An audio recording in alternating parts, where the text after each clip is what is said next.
So it looks like we're going to start this morning with H273. So Ezra, I'll turn it right over to you. And if you want to introduce yourself for the record, you can get going.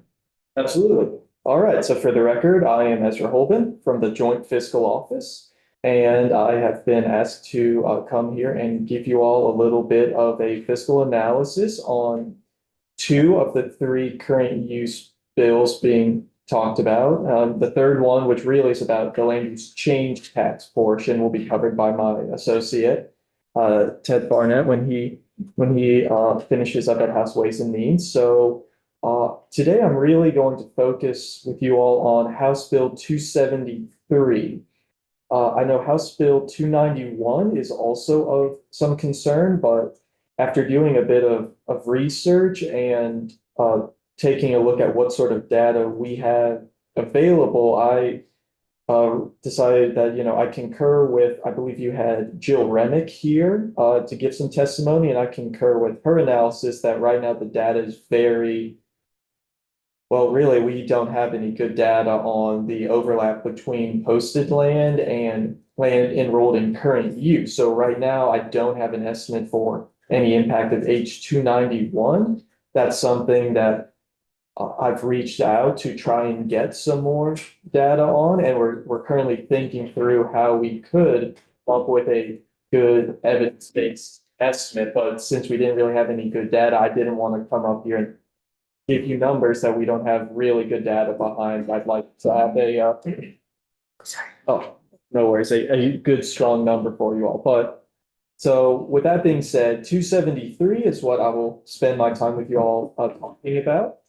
So, and yes, we are up there. So, H273, as I read it, really has three parts to it and three different changes that it's proposing for the use value appraisal program, otherwise known as current use. And so the three changes are two different, I would say, expansions of eligibility, and then one which impacts the land use change tax or LUT portion of the program. So the first portion is the proposal to expand the definition of a farmer as defined in 32 VSA, which is an individual, which in current law is an individual needs to make 50% of their gross annual income from farming to qualify as a farmer by income to enroll their land. And H273 proposes to adjust that to instead 25%. And by reducing the threshold, you would therefore expand eligibility. The assumption is there are more individuals who are making less than 50% of their income, but more than 25% of their income that could now enroll in this program. The second change, and I'm going in order of H273's proposed changes, not fiscal impact or as they're presented in current law, but the second change would reduce the land use change tax rate from 10% of the full fair market value of the enrolled land. And we'll go over in a little bit more about what the land use change tax is, but that would reduce the rate from 10% to 6%, therefore reducing the penalty that an individual would pay to withdraw or develop their land from the program. And the third piece is, again, I would say a further expansion as it takes that farm definition as in law and expands it to include those who raise, feed, or manage equine. So more individuals would therefore be able to qualify, it is presumed, for this program. So overall, I have a approximate estimate of between $4.85 million and $10.6 million. That's the total fiscal impact. And here, when we're talking about impact, that would be a reduction in revenues for the state due to the expansion or reduction, whether we're talking about expanding eligibility or reduction in land use change tax revenue. And you see, I've broken it out the estimated impact here on the low, what I call the low end and the high end. So, what is our estimate that the absolute highest number would be with the available data, which I will share with you is a little bit sparse for some of these areas. I did work with ag, and since equines are not a certified type of product like with dairy farmers, they don't have an exact count of how many equine operators there are. So, for example, that's something to consider with this number, how it could move in the future as more data is perhaps unearthed.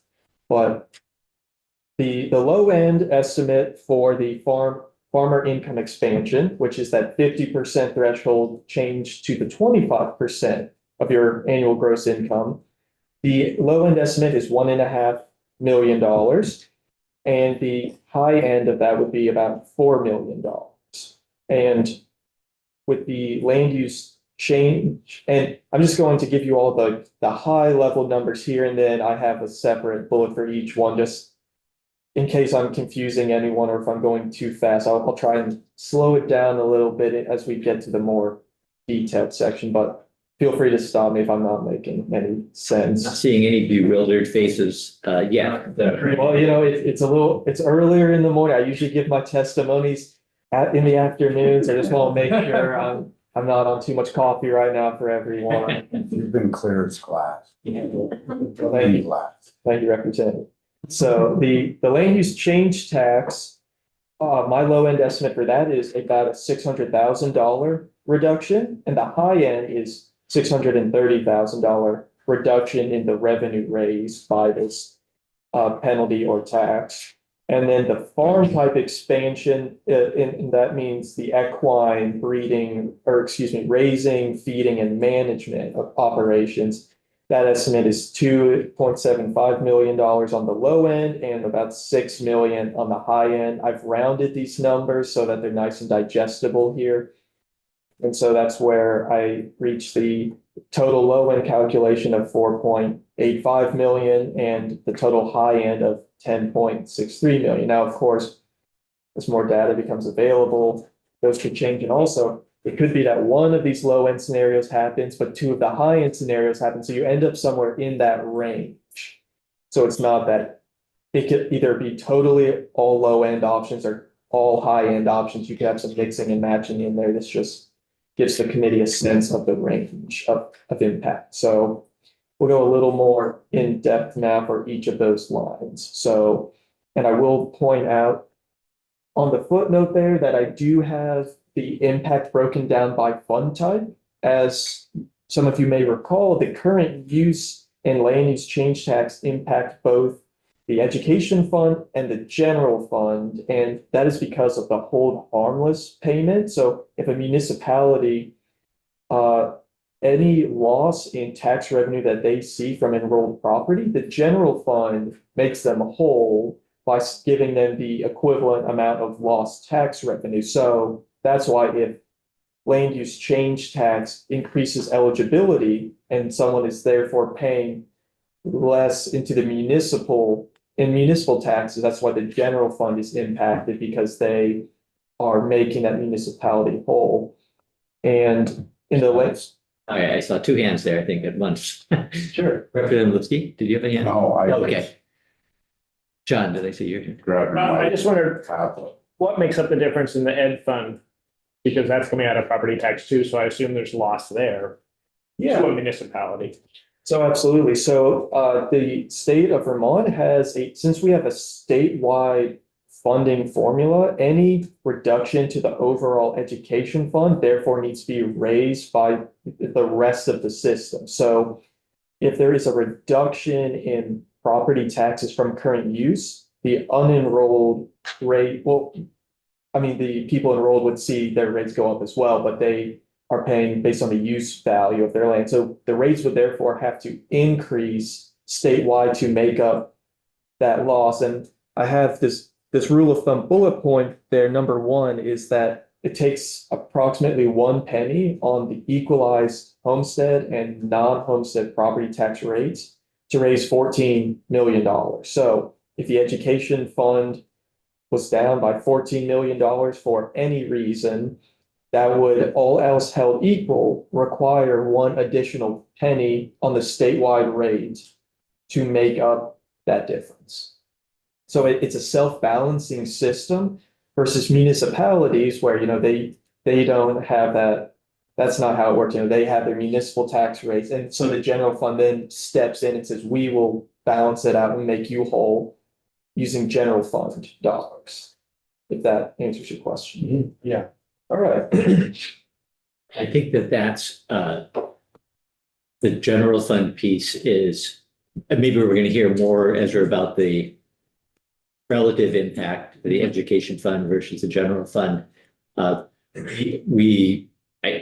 When we've been talking about current use, I've been thinking about it's going to impact the education fund because that's a lot of the conversation that we're having around the building is trying to get a handle on the education fund.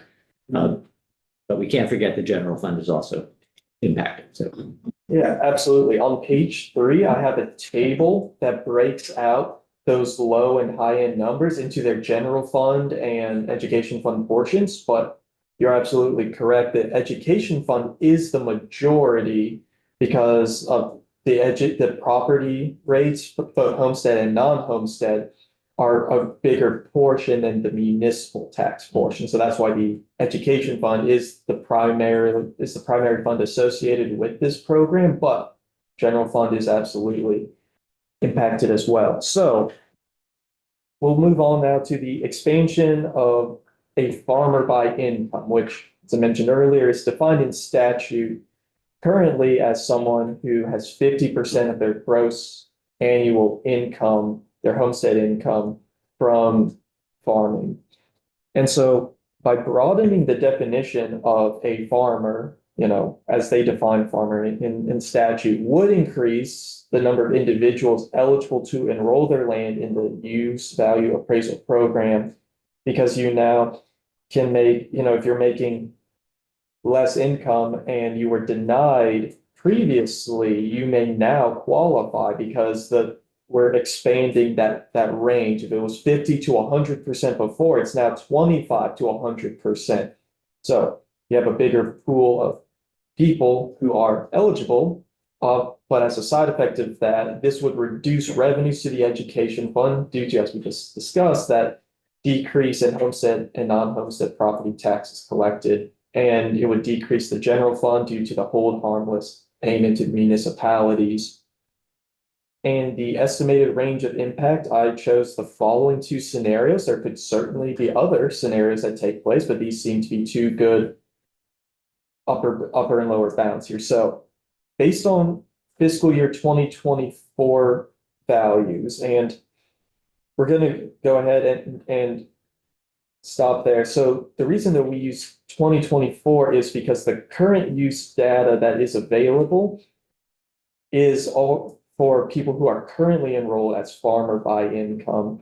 You have different values, right? For agricultural land, that's valued at a different use value versus forest land, which, depending on how close it is to a road, has another value associated with it. So because of how the total enrolled acres were compiled together, we could not break them all apart because all of the forest land was in what was allocated together. So we couldn't determine based on that how much of that is near a road, how much of that is nowhere near a road, because those 2 separate values mean that we couldn't accurately scale up to 2025 values. So that's just my caveat, that the values are updated every year that go into this use value program, but that has not been taken into account for here due to some of those issues. So Representative Burt? Given that the forest land isn't affected by someone's income level, correct? It's you just enroll it based on having a forest management plan, well, it's actually, or is it tied to income somehow? so the forest land eligibility itself is not, but what's interesting is those who qualify as farmer by income do have forest acres enrolled in the program. So that is the interesting thing. When we took a look at the data, it was not only agricultural acres. There was also a pretty good chunk of forested acres that were enrolled on these individuals' parcels, even though they are qualifying based on their income. But yes, to enroll in either managed or reserve forest land, that is not based off of your income per se, but we did have individuals who, they are farmers by income and they had this land. Interesting. And that land, does that still need to be can it be less than 25 acres at that point and be enrolled as forest land, or does it still need to be at least 25 acres to be considered forest land? So for the forward, so for our data analysis, we were looking based on those who qualified via income. If you have a smaller than 25 acre parcel, your income is not the only way you can get in. So, if you have fewer than 25 acres, but your crop, I believe the term is your crop sales are $2,000, you would enroll even if your income is not, even if that's not 25% of your income. So we were just looking for those who qualified based on their income, not due to the parcel size. But that is another way that you can enroll in the program is fewer than 25 acres, but the crop sales of $2,000, that would allow you, but to enroll, but that was not what we were looking at, because I don't believe that H-273 would expand that eligibility. I believe that portion is left unchanged. Representative O'Brien? Just something to flag, I don't know if it's really for you as or more for alleged counsel, but if you go back up to Greg's third change in the statute, that we might run into a problem or create a subset by when we say who earns at least 25% of the farmer's income. Now, is it my understanding that say you had 20 horses that you had a boarding facility, you have 20 horses that you're boarding there, you even meet the 25%, but boarding horses is not considered farming to begin with, right? It's only a breeding facility. Right. So the farmer there, by definition, would have to do all those other things we put farming in, whether it's livestock or crops, right? And not horses. So you see what I'm saying? It might be a strange little subset we're creating, essentially like a dairy farmer who has a horse boarding business to do. Yeah. So are you thinking through a scenario where we also change the definition to include equine? Right, exactly. It would have the farming, right, farmer would have to also include all the other types of equine businesses you could have besides equine breeding facility. Yeah, okay. I would, That's right. sorry, I will just clarify, I would certainly not attempt to give you the answer to that. I would certainly encourage you to speak with perhaps Michael O'Grady over at Ledge Council. Just clarify. Yeah, that we could work on that. Yeah. Language too, and based off of other definitions of equine. Right, Both farmer and farming, right, those in general, right, are not been friendly to equine operations. Yeah, we can look at what would make the most sense, yeah. Try to match it with current definitions, yeah. All right, so the based on so we're still talking about the farmer by income definition here. So if 100% of the estimated eligible individuals, newly eligible individuals enrolled, the approximate value of that tax reduction between the ed and general fund together would be approximately 4 million in foregone tax revenue, all else held equal.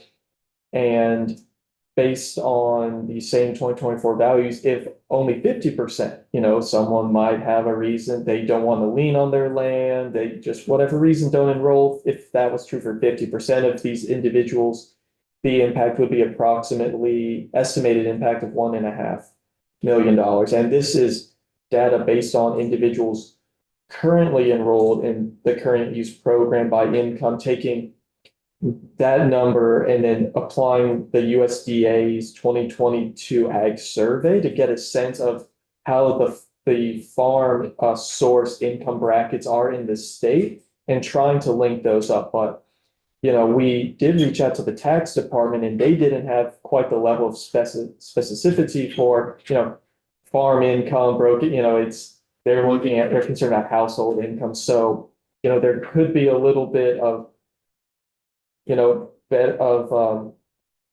data that there could be certainly an overlap in some of the people who they might already be enrolled, not because of their income, but because they do have a very small parcel, like fewer than 25 acres. So this number could perhaps be overstated. I would raise that as a consideration because, if you are making less than 25%, but you met that $2,000 crop sales threshold, then you could already be in this program and it won't be 1.5 million. It could be less than that. Representative Bosman. Yeah, I'm wondering, do you know, of the current farmers in particular that are engaged in current use, what percentage of those that would be eligible actually do use the current, so that there's this big range of possibilities in terms of how much it would impact the budget based on how many people participate in the program. Like, is it 90% of farmers, 95% of farmers? Like, could we make a safe guess at how many people would likely sign on if they had the opportunity? So when we took a look at the current use data through 2024, what we found is that for those enrolled based on being defined as a farmer by income, when I believe it was filtered for that from the tax department, we saw that assuming that one parcel is equivalent to one farmer, and of course they couldn't tell us every single individual farmer for privacy and all that, but we determined that about 35% of the individuals identified as a farmer per the USDA survey are currently enrolled based on farmer by income. But that is assuming that each farmer only has one parcel. If a farmer had more than one parcel enrolled, that would change that number. But since we only had total parcels and then broken down by town, but not broken down by every individual, it's a rough guess, but it's a rough estimate of 35% is the current enrollment based on income. So that would mean more likely not everybody who's eligible would enroll and the impact would be less on the general fund. So it would be less on the general and education fund as well. It would be less on both of them. It's hard to say because, again, you could have a large chunk of individuals who perhaps for the USDA survey fell into that farmer bucket, but are in that income bracket, which is a fairly large one of less than 2,500 in farm income. So they wouldn't be captured in current uses enrolled as a farmer by income, but they would be captured in that next bucket, which is I have a small parcel of land, but I have this $2,000 of crop sales. And so that is the area where we're not sure how much overlap there is. So it's a little, we had to try and draw some conclusions based on the best available data from a few disparate sources and bring those together. Representative O'Brien, are you all set? Yeah. So how does parceling work? I'm thinking of someone like Representative Nelson's farm, where their farm's spread across many towns, but even just one town, maybe Representative Burt, where if I had 500 acres, but they were 6 non-contiguous pieces of land, I own them all. Would that be 6 parcels, or would that be just maybe one parcel if the management essentially was the same? I think I would have to defer that to Ledge Council on the exact legal definition of what a parcel versus a non-parcel. Yeah, I don't know. For current use, you have to enroll all of those separately, every. If they're not contiguous. Right. If you buy land, you join land together, then the state considers that to become, like the point you made, that becomes one parcel. And so if you can merge that with your I have a piece that I bought this last year that being merged with, has been merged with the rest of the property and is getting rolled in current use. But it will be its own parcel? No, it'll be a part, it'll become Part of a your. larger parcel, If basically. you tried it again, then you could. If I decide to take part of it. That was contiguous, the piece you bought. Yes, but I have a piece in Wolcott that's its own separate, and I have another piece, other pieces in Cabot that are all, you have to enroll each one individually Okay. in current. And the other thing like thought of yesterday was, can you have contiguous parcels that are two separate parcels? No, they, So you're not allowed to do that. unless you have, Different types of ownership, if right? that's considered development where you're breaking off a piece of land to sell it, or. Yeah, and as long as you own it, it's still one parcel. But if the title goes in O'Brien Family Trust versus John O'Brien. Right, if different ownerships, Create a right? second parcel there. Different deed, right? But if I own both pieces, right, it becomes one. They're buying. And the variety of scenarios is why we really didn't rely on that 35% number and try and said, oh, well, if we're at 35% now, let's just say we would reach 70% or something later. We really tried to use those USDA survey numbers based on individuals' farming income. And so that's where those estimates came from. And so next we'll talk about the reduction in the land use change tax, or LUCT. So the level setting, LUCT is the tax that property owners who are enrolled in the use value appraisal program have to pay to either remove the property lien, because when you enroll in this program, the state places a lien on your property to ensure it's not developed. So if you want to withdraw from the program and do some development on that land, you need to pay the land use change tax at the time of development. So they will appraise your land if you withdraw, but if you don't develop that land, it's not immediately due. But as soon as you do develop that land, that's when that tax would then become actually due. So this is a tax that, so you pay, and then a portion of it is then you being whoever withdraws, I should say. That portion of that is paid out to the municipality where that individual resides. And then the remainder, so the municipality gets up to half of the land use change tax for that individual, up to $2,000. So anything over 2,000 would still be heading to the state, big capital S state. But if it's below 2,000, up to half of that would go to the local municipality. And then what's left over that the state has collected is then divided between the education fund and the general fund, with a 75% education fund and 25% general fund split. And that is to, reflect that the education fund does have a larger negative impact when you're getting your tax exemption, because I believe that's what I discussed with this committee is, tax savings to the individual become a tax loss to the state as a whole because it's not getting as much tax revenue. So I believe that is why the land use change tax sends 75% to the education fund and only 25% to the general fund. So if the rate in current law was changed from 10% of the full fair market value of the property being changed, and that is at time of withdrawal is when that appraisal is done, but not necessarily at the time of development. If we change that from 10, well, if the state changes that from 10% to 6%, based on our 2024 revenue, which is the most recent land use change tax revenue that we have, assuming that there's no revenue growth and there's no revenue loss, it's the exact same dollar amount. By the time 2026 gets here, which is really when this, would be expected to take effect, since that would be beginning of July, we estimate a reduction of about $630,000 to the land use change tax as a total state portion. But if, as we've seen actually over the last couple of years, that the land use change tax amount is actually shrinking a bit, it's a small annualized 2.4% reduction between 2020 fiscal year 2022 and 2024, we would estimate that the impact would be a little less at $600,000 on rounded and foregone revenue.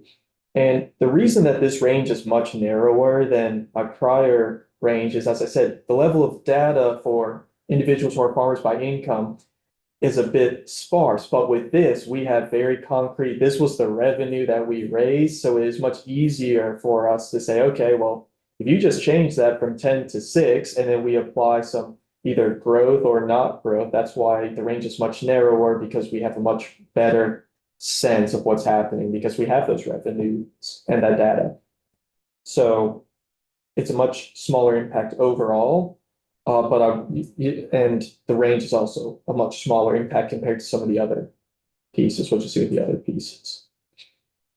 And although I would also point out that I have the exact number here. The other reason, 600,000 is relatively small, but compared to, the rest of the land use change tax, if it's only a little over $2 million from 2024. So you are giving up relatively a large chunk compared to just land use change tax on its own, because, going from 10% to 6% is 40, that's a 40% difference between the two numbers. But in the grand scheme of things, $600,000 is a relatively, small amount of lost revenue, but it is a loss all the same. So, it's something to think about. And finally, an expansion of someone who is a farmer as by this new definition, which would include the raising, feeding, and or management of equine. So similar to expanding that income bracket, expanding that definition of what sort of farmer or individual would now be considered a farmer for this program, would therefore increase the pool of individuals within the state who could qualify, because we now are accepting in this definition more activities as qualifying activities. So as with before, this would result in foregone tax revenue for both the education and general funds.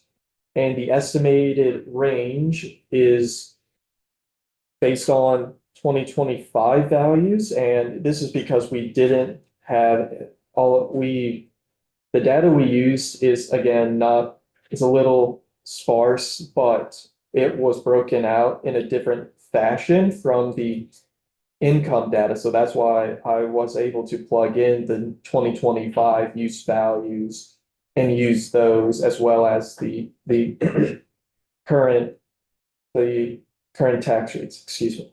So that's why that's that difference there. So 100% of these estimated individuals would be approximately $6 million in foregone tax revenue, split between education and general fund.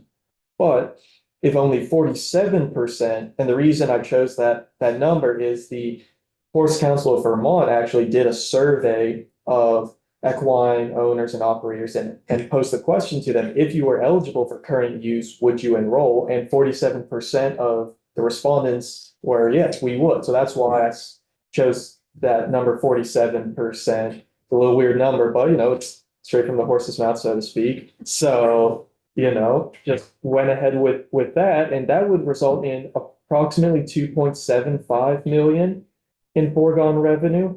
Again, some of this data I will flag here with these considerations that data was severely limited, a bit sparse for portions of it. And so there's certainly a possibility that there are people who have gotten either a portion or all of their land enrolled in current use right now based on a different criteria, who would also be considered as falling into this equine area. It is certainly possible that if you had a small parcel of land, fewer than 25 acres, if you had the required crop sales, it's possible that land where you do have some equine on is already enrolled based on some crop sales if it's a small parcel of land. We're not sure. So this number could be overstated. I think Representative O'Brien may have had a question. Oh, sorry. some of those statistics, you know, like the equine poll, was it horse owners who are currently not in current use? Because I would think a lot of equine owners actually, for other reasons, might be in current use already. So the exact number escapes me, but that was a survey question if you were enrolled in current use. And I want to say the number is in the range of 15 to 30% of respondents were in the affirmative on that, but it was unclear to me in what fashion. The study didn't ask them how they were enrolled. So those people could certainly be already enrolled and could have responded, or this 47% could have included those people like, hey, if you're in the program right now, would you still remain in the program if we extended it to you for a different reason? Instead of that small parcel exemption, we said, well, now you can do it because you're a farmer. So it's unclear based on the survey that I read which one they use, but that's definitely an excellent point to raise. And the Horse Council of Vermont does have it published. It's a public survey. So if you are interested, it's an interesting read. You know the numbers too. I can't, does anybody here know the numbers for, you know, one of the farm definitions, you have to have a certain amount of animals to qualify to, and I think it was like 4 horses. It was Or per horse. Yeah, it was, so just having a pony in your backyard doesn't make you eligible for current use. In this, it would, excuse me, would be, you have to earn 10% of your income directly from the raising and management of horses. Okay. That's in statute. No, that's in H 273. Okay, In statute, there's nothing. there's nothing more. Okay. Okay, 10%. What's that? You said you'd have to make 10% of it. Sorry, 25. 25. We're not mistaken. I didn't see that. I need more coffee. More coffee is always a good thing. But yeah, so absolutely, there are considerations with that. And I know that there was I believe a bill in 2013 that did float, I think, a minimum of the 4 equine. So perhaps that's where that number is coming from. But in this one, I have not seen any reference to a minimum equine ownership, just the income portion. So if you don't own any personally, but your entire livelihood is falling into this definition of the breeding, feeding, or management, it appears based on this text that you would qualify regardless of the number you personally own, as I'm reading this expansion here. Bitsby? You know, I'm thinking about this. It has nothing to do with current use. It has to do with being considered agricultural with regard to rats or stream.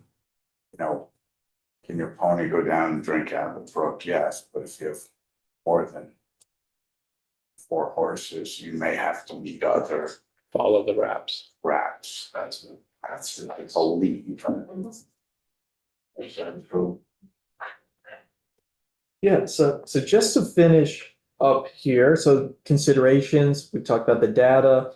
I've also mentioned a few times that there is the possibility that these people that I am estimating would be eligible, well, they have already been enrolled for, some time because of one of the different mechanisms that currently exist in law and is not being adjusted. So some of these numbers could perhaps be overstated. It's just hard to know exactly. And then finally, my estimates did not take into account any behavioral changes that any of these changes to the bill might spur. So for example, if you were really on the fence of joining because of that land use change tax, but having that reduction from 10% to 6%, that could encourage some more people to enroll because it's a smaller penalty if they change their mind and withdraw. I did not attempt to estimate that, but just want to flag that that is a consideration of human behavior changing as different elements of this bill change. And finally, as promised, I've broken out the impact based on fund and by portion. So the farmer income expansion we discussed, we have the rounded impacts up there, overall of 1.5 to 4, but when you're getting to the education fund piece, and I certainly rounded these so they would look, and we didn't have trailing dollars and cents, but the rounded total, low end would be about $1 million in reduction to the education fund and a high end of 3 million. With that same change, my estimate for the general fund portion was about 500,000, which again is due to those municipal taxes being affected, and then the general fund coming in and making them whole due to the hold harmless payment. And the high end of that impact would be about 1 million. And just to give some reference for the scale of these numbers, so the total individuals currently enrolled based on being a farmer by income is approximately $10 million, give or take, of reduced homestead and non-homestead property taxes. So this would be 3 million compared to the current 10 million with the general fund. You're looking at a roughly 4 million current lost reduced municipal taxes, which is the general fund portion. So this general fund high end is in relation to really that 4 million that we are currently seeing because of individuals enrolled as a farmer by income. So overall, it's about 14 million that's currently being foregone based on individuals enrolled in the program based on being a farmer by income. So just to give you a sense of that 4 million being in relation to the 14 already being born, just to give you some context on it. The land use change reduction, again, the majority of that is the education fund. The low end estimate is 450,000 in foregone revenue. The high end is 475,000, and the remainder is the general fund's 25%. So that's 150,000 or 155,000, rounded numbers there. And then finally, you do have the farm type expansion, which here I'm referring to the equine.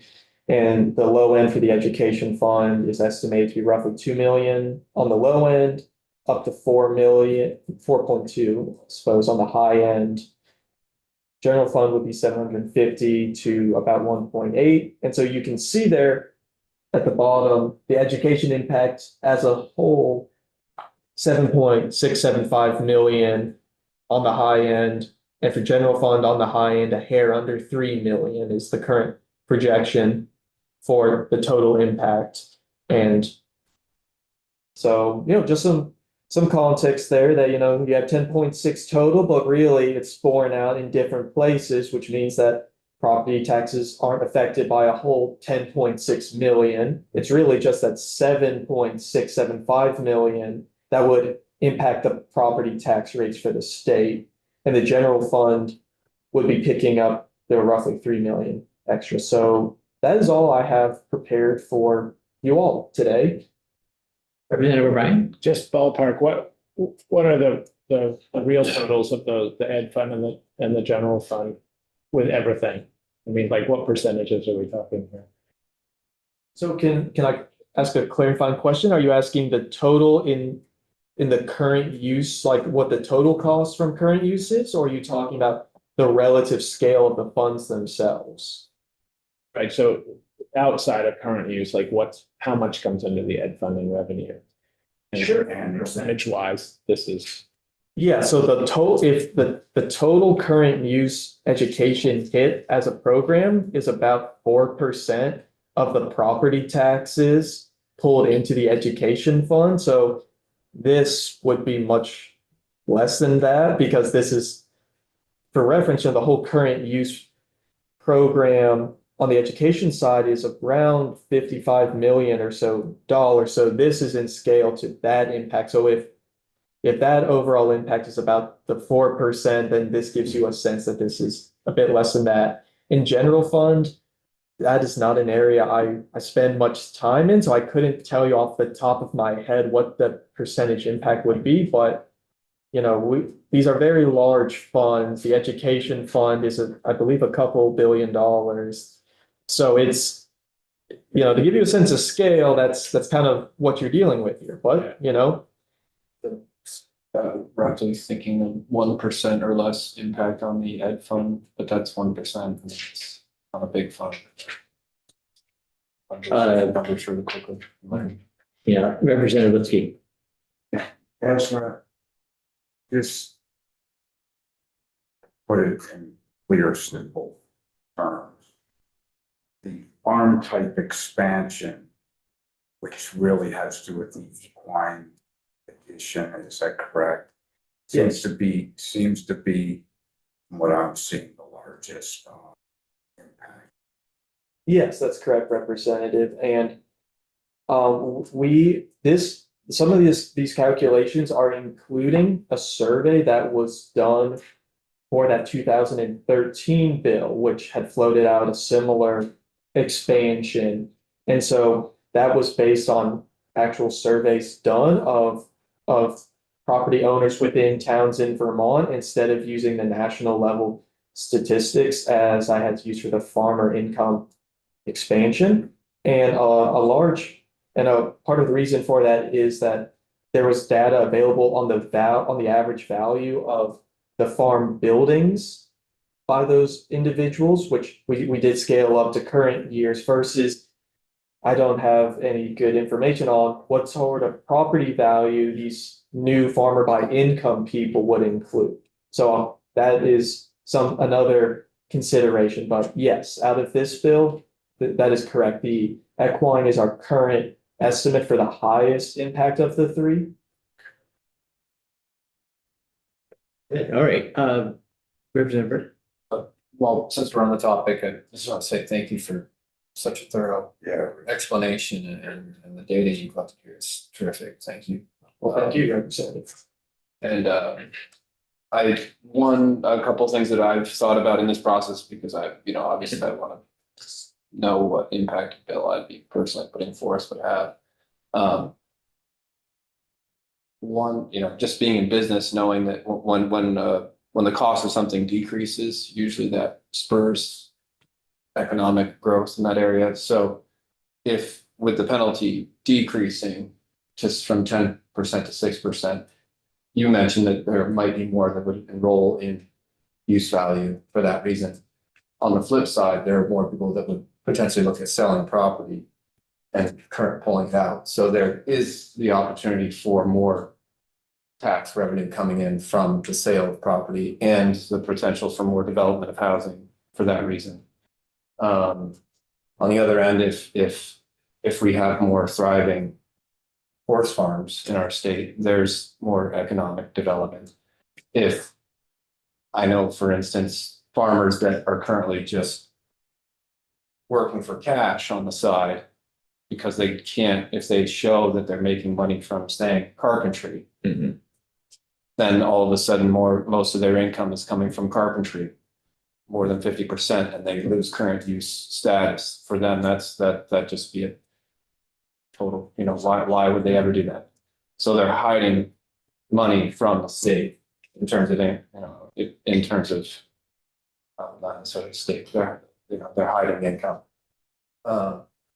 So there's other numbers involved that I don't think, then it's hard enough to try and figure out the impact just on what you were able to present to us. So overall, I feel like the impact of Vermonters is knowing that we're going to decrease the tax burden. We're going to make it easier for people to be enrolled in different businesses. And that I think is going to contribute to working lands. It's going to stimulate economic activity. So I'm putting forth my bias on this now. I see it. It's for you to think about that based on, yes, there will be a decreased amount of taxes potentially going to the ed fund, but I think there is the possibility that there would be money coming back from, like I said, there could be some positive flow of cash. So It Absolutely. all makes sense as Yes, I will confirm. I did not try and model in any of those assumptions, but they could absolutely 100% be possible. I make no attempt to do any of the fortune telling when I'm putting in my numbers, but this is just a starting place. So again, 7.6 million at the high end, that would be a half penny on the statewide property tax rate. I think I'll leave you all with that. If you would like my associate perhaps to come up, or if there are any other questions, I can stay up. Why don't we have Ted come up, because we do have another bill we want to try and get an overview on as well, a financial overview. Yeah. Thank you, sir. Really appreciate it.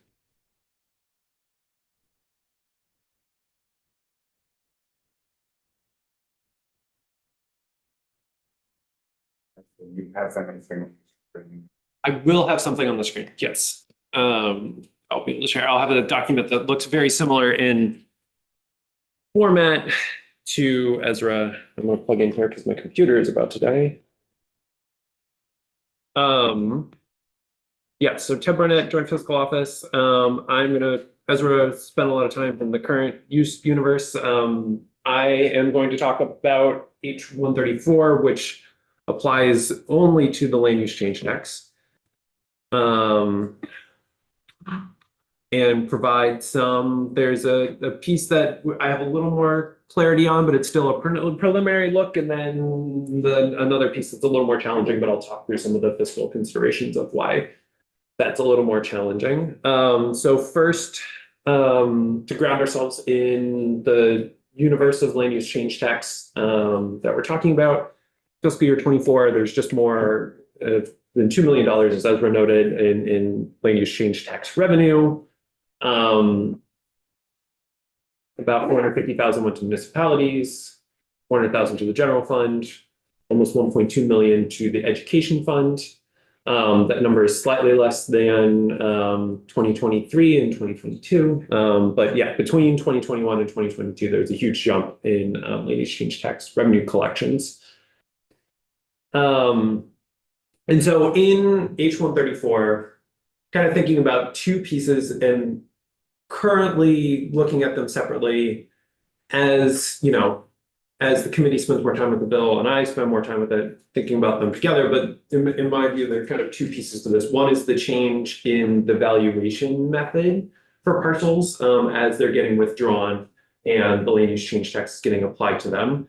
So the first piece is, a primarily administrative piece where it's saying, rather than the current method of when you withdraw a parcel, that parcel has to be valuated independent of the full parcel that it was in, changing from that mechanism, right? Because as Joe Remick noted, it's hard to get those properties valued. It creates a significant administrative burden for the Department of Taxes, and switching to a valuation method where you're saying, if you have a 100-acre parcel and you're withdrawing 4 acres, you're paying 4% of the fair market value. So that's the first piece that I looked at.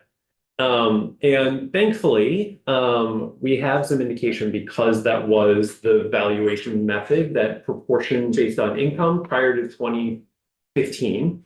So we have some data on the amount of locked land use change tax revenue per acre under that method compared to the land use change tax revenue that's generated currently. Bit of late night inspiration.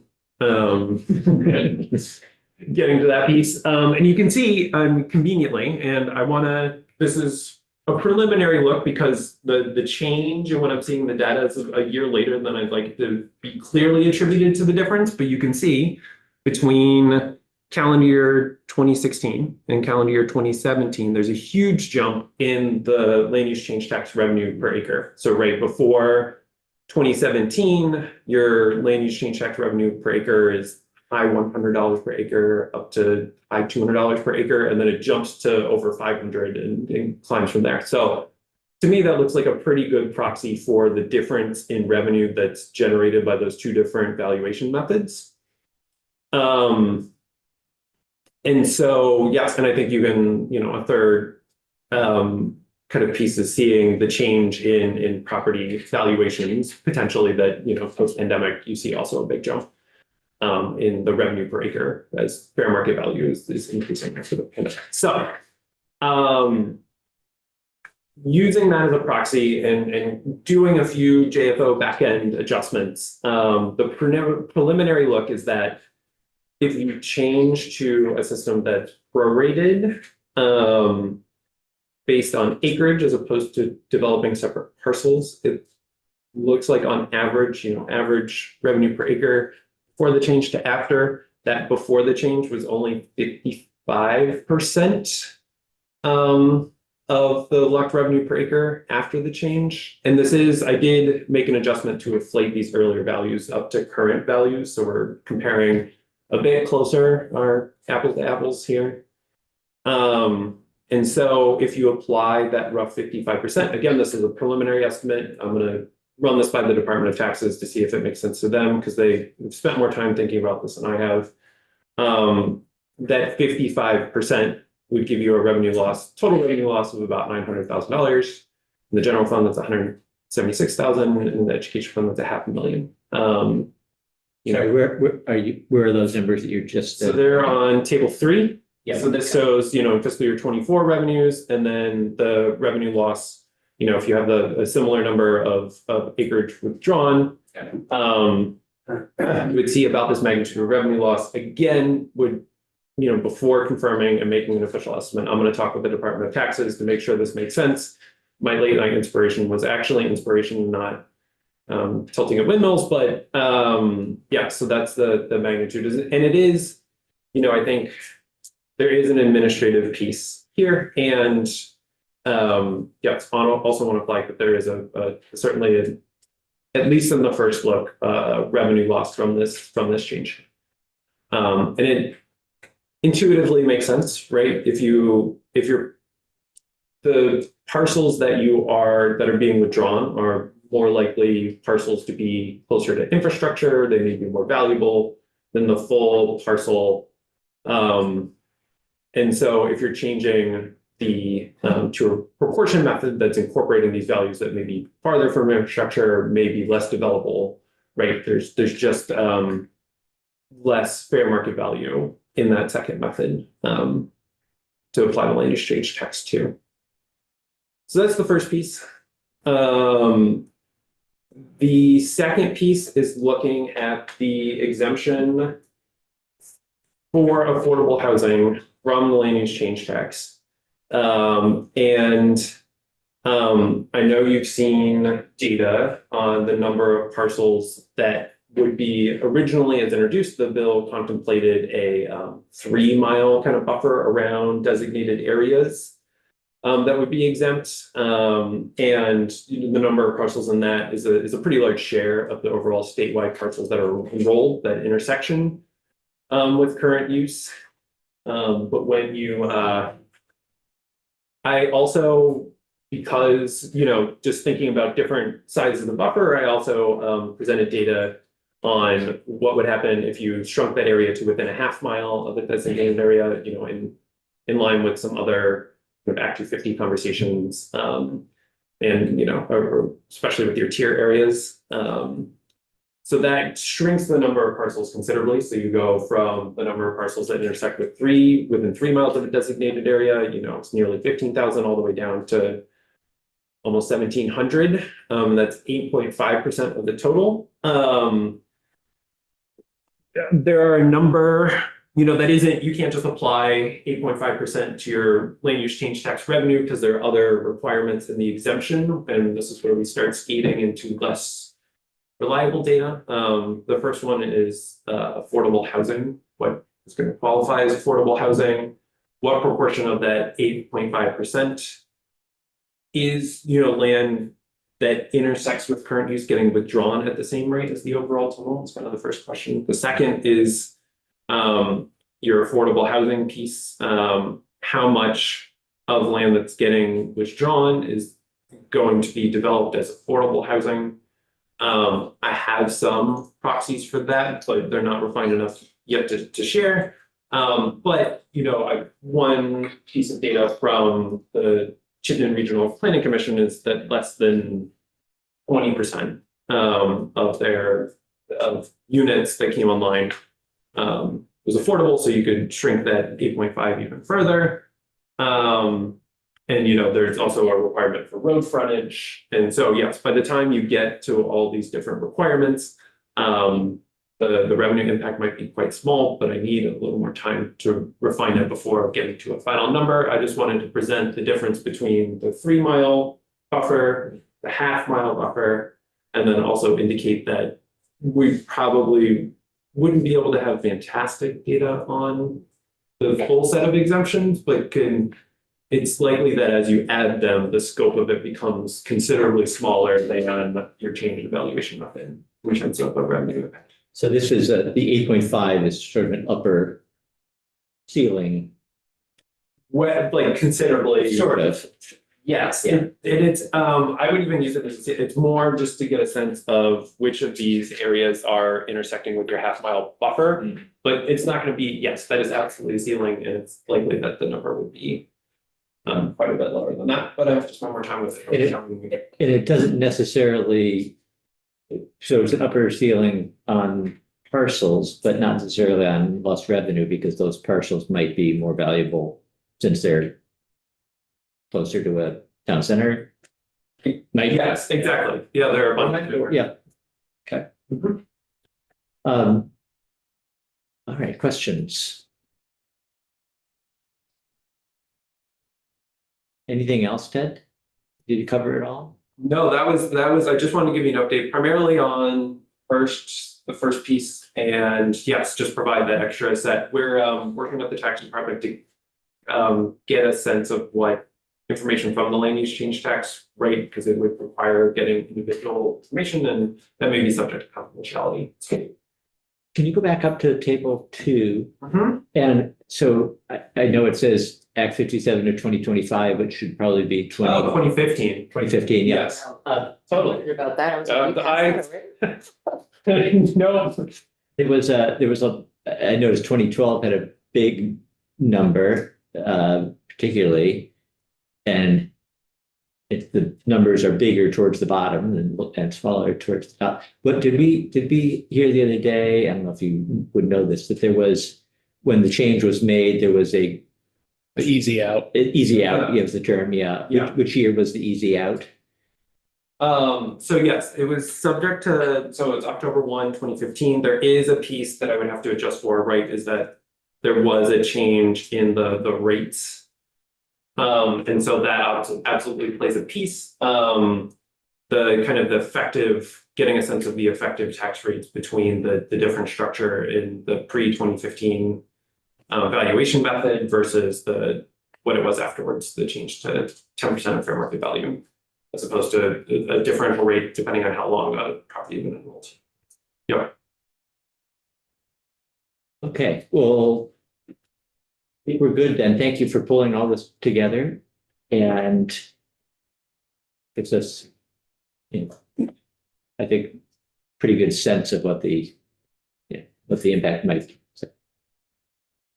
Great. If there are any other questions, we will pause. We'll stop. We'll take 5 minutes, and then